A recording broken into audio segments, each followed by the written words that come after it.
Well, thank you all for coming. Now let me get out my notes so I can ask some intelligent questions. Do I need this? Does it work without it? Or yes or no? No? Yes? Yes. You can hear me okay. So let me shut this down so I don't have to hold this. And let's get talking about what we want to talk about today. So let me start by, is this okay? Yes, thank you. Let's start a little bit introductory here and talk about kind of rules of the road for responsible gaming. And I'd like, Sara, you were a gaming regulator, so maybe you can kick this off, especially on a U.S. perspective. Yeah. Not so much about investing, because this is about responsible investing, but tell us about what are the rules of the road for responsible gaming? Do they vary by gaming type? Who are the authors? Who enforces it? And are there big jurisdictional differences? Yeah. Well, first of all, thrilled to be here and appreciate the invitation. Yeah, so, just generally speaking, there's enabling legislation in every state to authorize gaming activities. And then those policymakers will decide, what's important to them, from a consumer protection standpoint and from a policy perspective. And then regulators are tasked with implementing that enabling statute. So obviously the brick and mortar industry is very well established. There are pretty clear guidelines about what's been expected of the industry for a long time. Things like credit limits or the voluntary exclusion programs, signage when you walk into a casino, advertising, and stuff like that. So, regulators, I think, establish your basic principles and then, rely on the casinos to implement. And then, if they don't, there's trouble. What gets interesting is when we pivot and we start talking about sports betting or iGaming, because not only is that kind of new to the U.S., but there's a lot more data and a lot more tools available. So you're seeing that there's a lot of technology where a patron can set limits. They can opt out, like, hey, I want to cool off for a couple days and then come back. So, operators have a lot of things that they can do. And I think what you're going to come to find out is that regulators are going to hold these operators accountable to, enforce some of these, technology advancements that they have. So that's, pretty much the high level of status of things. Martin, is there any difference globally? I mean, you're operating mostly in Europe, I guess. How is it there? They've been doing iGaming much longer there. So, and jurisdictionally it may vary also. Well, yeah. I mean, we're a UK business. You can probably tell from the accent that I'm from the UK. I'm not a New Yorker. But actually, we do most of our work in the US now.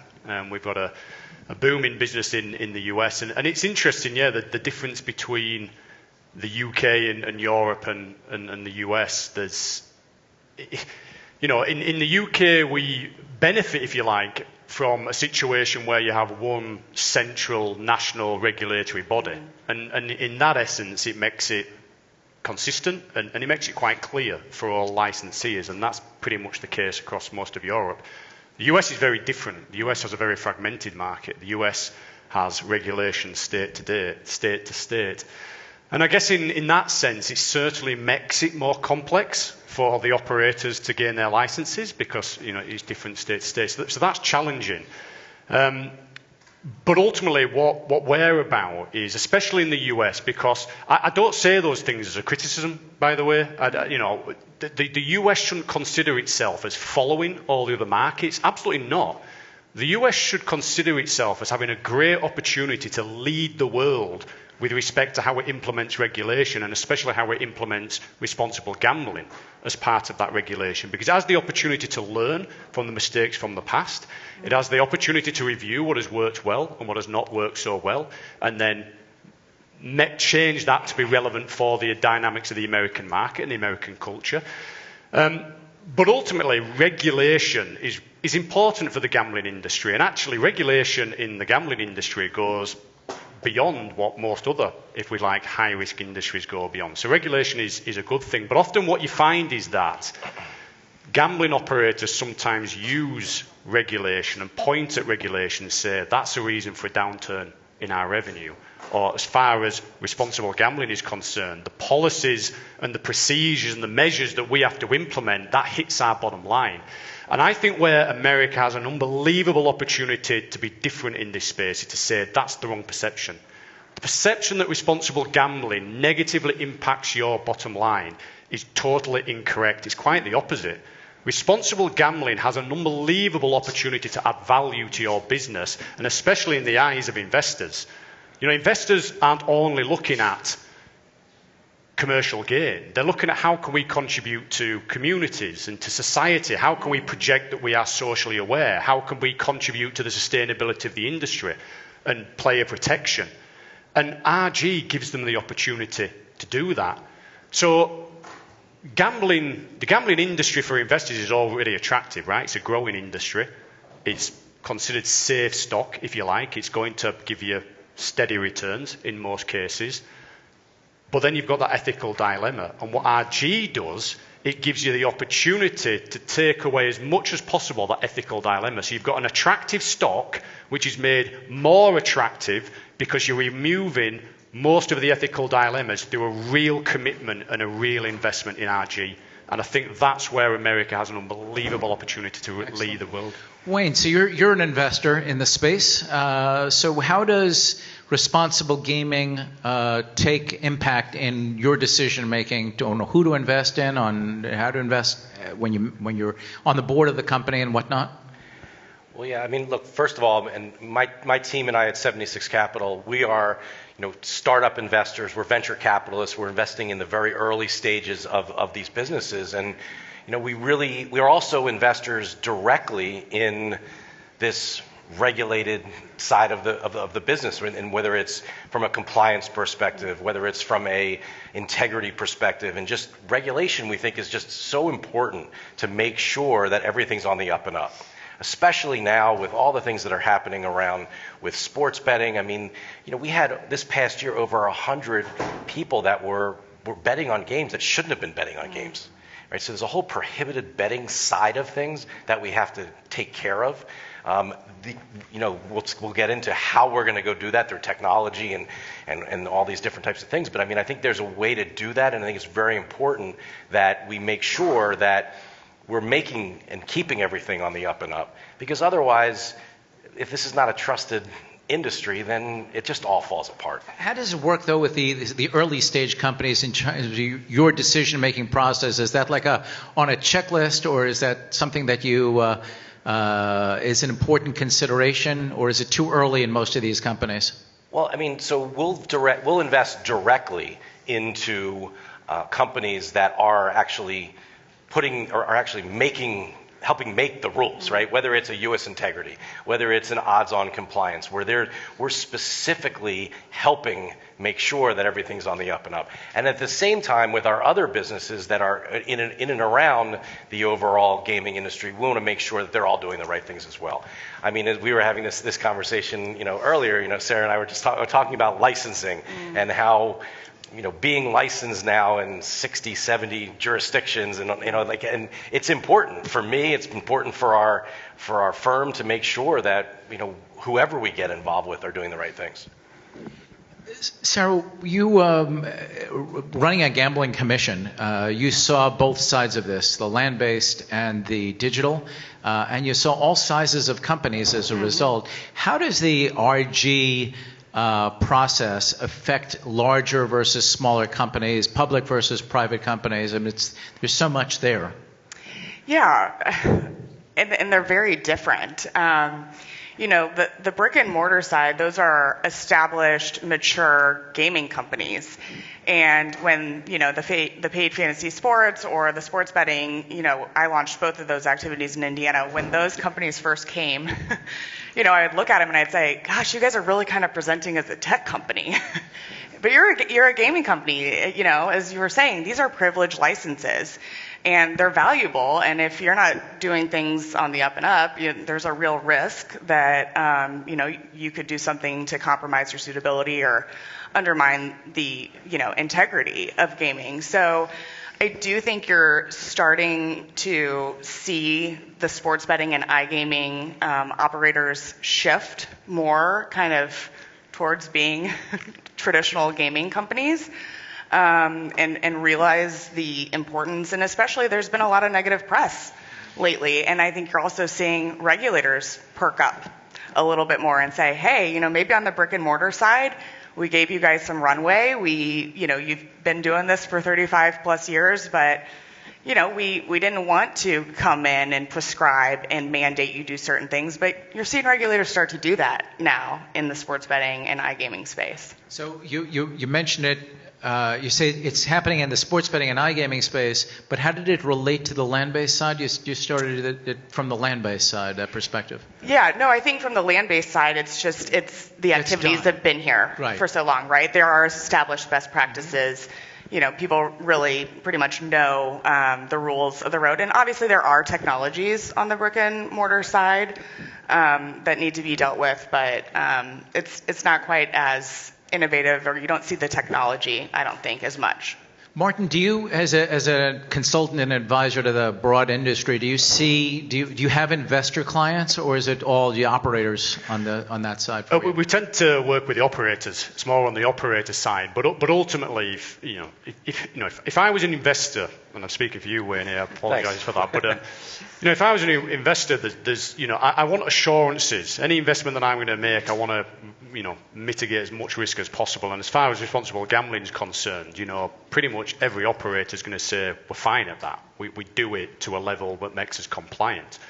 We would always advise them to go over and above that. Excel at RG. Don't just be fine of it. Because then when the investors are asking the questions, what is your commitment to RG?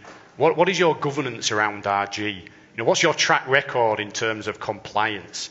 Are your products safe? Are your advertisements safe? What do you do when players get themselves into trouble? Now, if the answers to all of them are, we're fine, we're compliant, we're compliant, then if I'm an investor, I'm looking for the organization that's saying, we're exceptional. We go way over and above beyond what is expected of us, because actually what the ultimate goal there is, it adds brand value for one thing, but just to pick up on a word that Wayne has said before, it creates trust.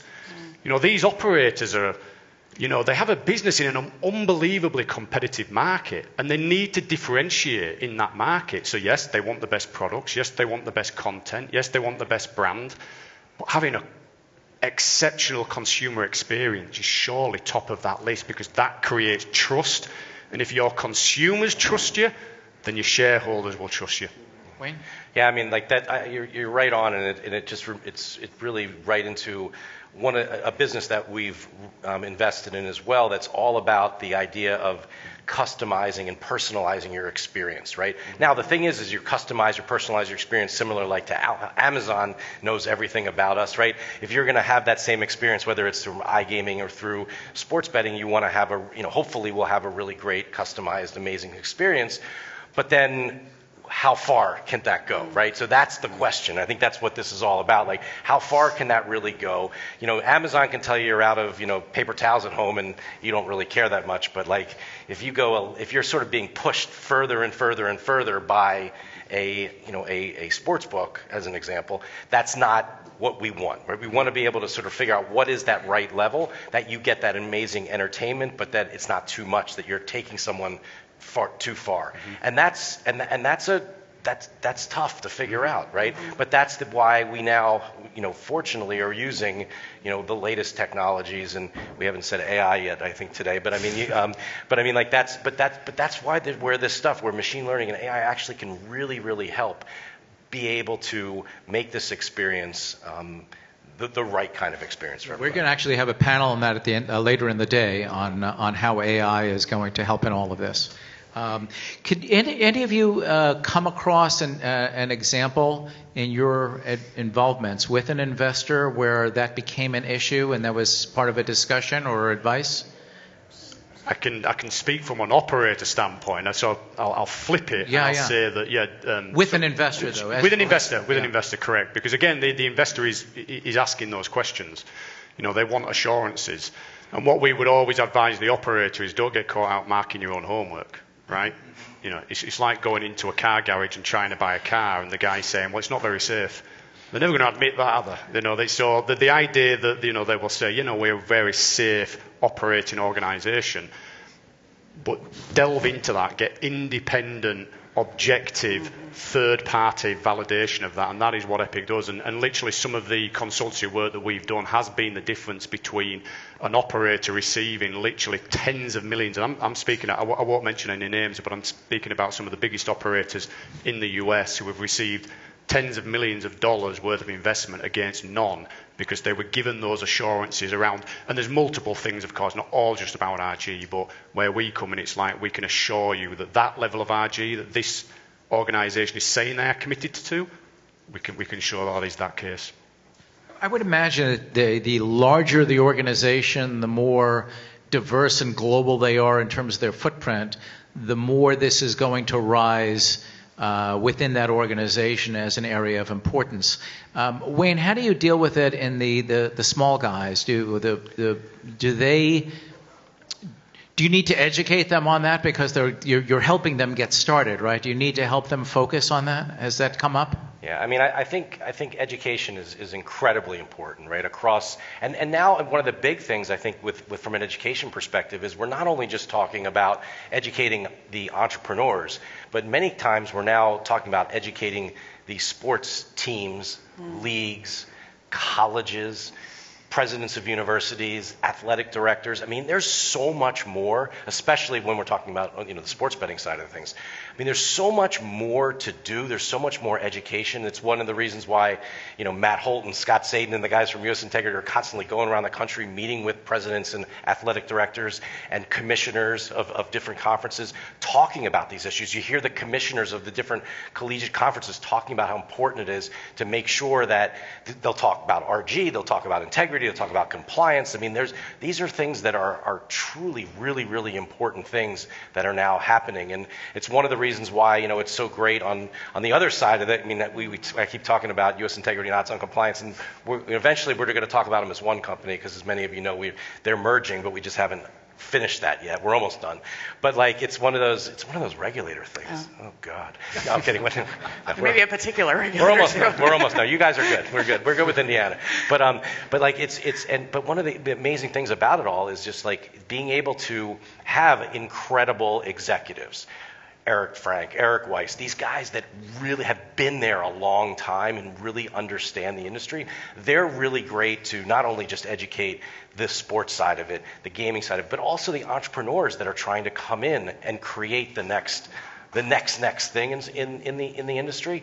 But to have businesses like that, and you mentioned it, third-party, independent, technology-based businesses are incredibly important to make sure this all comes together in the right way. And when it's coming together, right? Look at we've had, from a sports perspective, 2 years in a row, over $100 billion has been bet, right? It's not like it's just a little thing. This is a big thing and only getting bigger. Big business, big risk. Yeah. Therefore, and if I may, I don't want to be a Debbie Downer, but I agree, but we also need them to execute, right? All of these stakeholders, there's a lot of stakeholders in the sports betting and iGaming and gaming general ecosystem, a lot of interested parties, and with varying interests, right?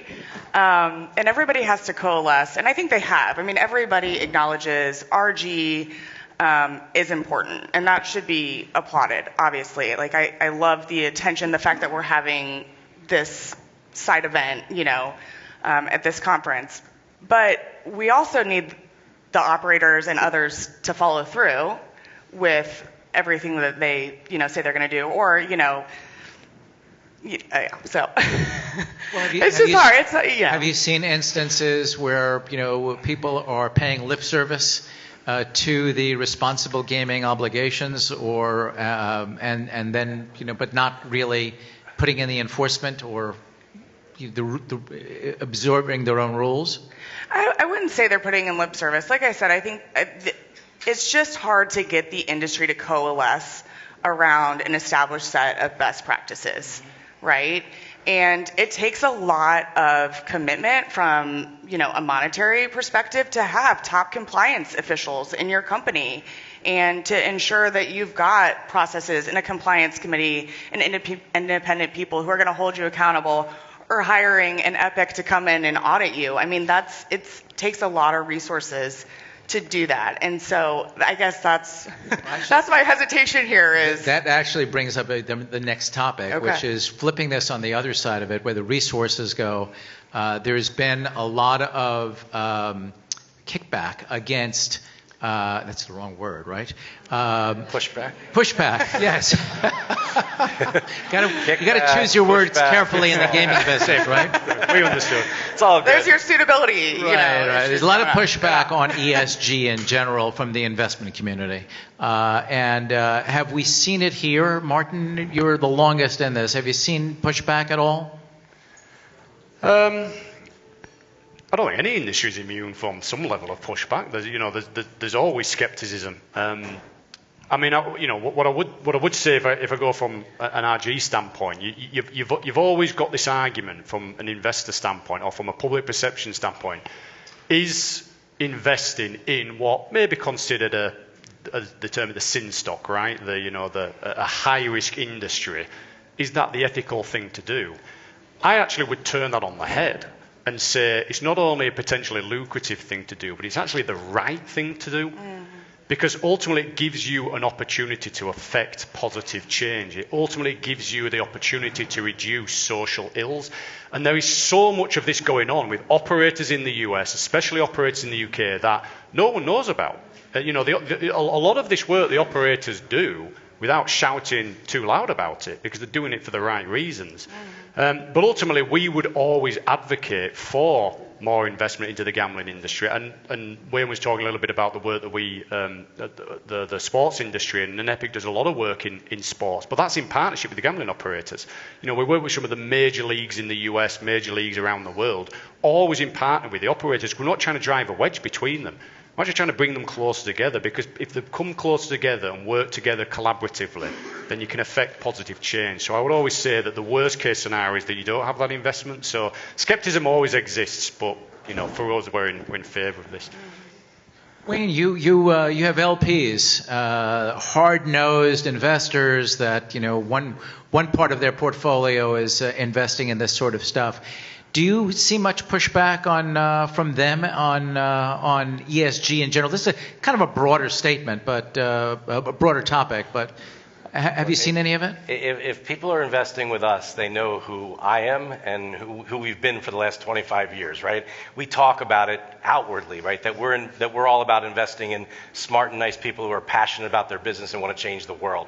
So if they have any questions about me, they can just look at the front page of my website and they'll see like 76 Capital is all in on this, and we always have been in everything that we've done. So I think that's my group understands all that and understands how important it is. And that's why, for us, a lot of people said to me, like, well, what are you doing? You're investing in gambling, so you must be investing in like the operators and all these people that are doing all these, things that are pushing people. I'm like, no, we're also doing things around integrity and compliance and regulatory side of it, because we believe that's such an important part of this. Because again, if we don't have that, this whole thing breaks. We have people fixing games. We have people, doing, insider information, and there's a lot of stuff that just does not work. We just have to make sure that it works right. And then also going back to what you were saying earlier about, why are certain things happening or not happening? Well, again, we're coming up on 6 years here in the U.S. Okay, that's it. And we've been running around with our heads chopped off to every single state and trying to get licensed here and there and there. And hopefully we're going to rush some iGaming through in the next couple of years, right? And there's a lot of stuff that's still happening here. So we're still really, really early. And so when and a lot of the operators are just getting going. I mean, just think about it. ESPN Bet is really going to have their first season coming up this NFL season, and they're going to be a massive player in all this, right? And you've got, so that's what the Penn investors are hoping. I believe in that. I think it's a huge opportunity. It's a situation where all of a sudden we're mainstreaming this industry, right? It's on all our TVs. It's all out there all the time. Who's there for Disney Bet? The next one. Martin, last question Apple for you. Bet, get ready. Apple Bet, right. You mentioned before that the U.S. has this great opportunity now because it's coming late to the game, if you will, in this business, and therefore it has the better opportunity to get it right. What are you seeing so far? What is your observations? Are we learning? Are we getting it right? Are we fast enough? Is some jurisdictions better than others? Well, there's always some jurisdictions better than others, I guess. I mean, what? No, you don't have to name names. Yeah, no, I'm definitely not going to name names. I mean, what I would say is that the operators and the sports leagues that we work with in the US are doing amazing. I mean, genuinely are. They are. Many of them are investing in this, as you know, as I was speaking about, go above and beyond what is expected of you. And I would say that a lot of the organizations in America at the moment are doing that, the ones that we work with. And I think there is an acknowledgement that, there are places where we can learn from.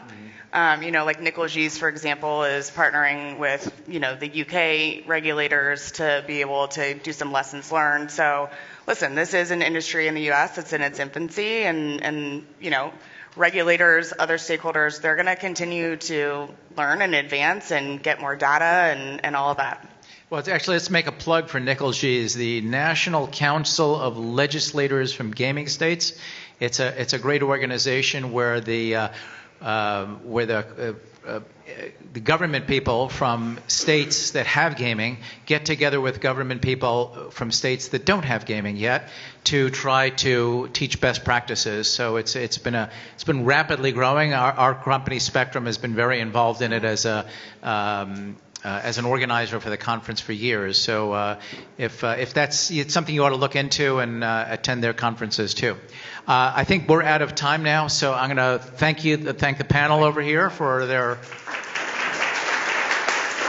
great insights, and thank you all. Thank you.